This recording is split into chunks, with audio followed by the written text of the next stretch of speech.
Now, figures suggest that less than a third of sexual harassments like the case we just heard ever get reported. But organisations like Good Night Out hope that by empowering more people to raise their hands if they are a victim or a witness to this crime, then it'll go some way to dealing with it. I'm joined now by Bryony, Beynon, founder of this campaign. Lovely to have you with us, Bryony. Can you tell us a bit more about this campaign and what it involves?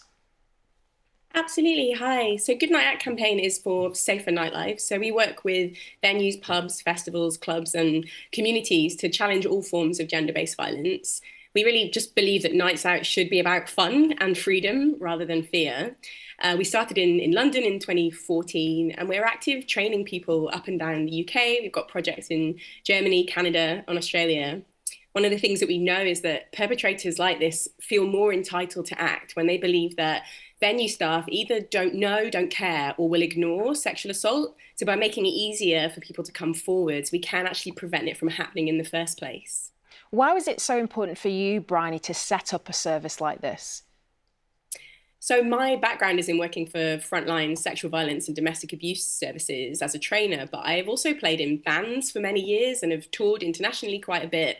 And during that time, sadly, I've had plenty of my own experiences of sexual harassment and assault, where I saw how responses would vary wildly, especially when staff weren't encouraged or resourced to respond in a caring, helpful way. So I wanted to shift culture by making space to talk about it.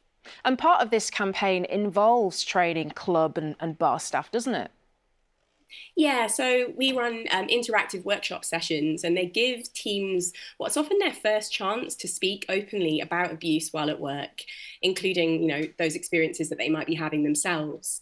Our trainers cover a lot of ground, so we look at the law around consent, obviously, drugs and alcohol, but also what someone might need from us when they've just been harassed or assaulted, what to say and what maybe to do, and then things to maybe not say or do, and then lots of interactive scenarios. And that's delivered as part of an accreditation program, because we know that training's great, but one-off workshop can't shift culture alone. So a lot of it's about working to write workable policies that staff and security can follow, and then having posters up that just remind people, if you do report and you get an unhelpful response, we can circle back and offer that team more support to get it right next time. Yeah, and how important would you say it is for people to report an assault, whether it be something that they've experienced firsthand or something that they've actually witnessed?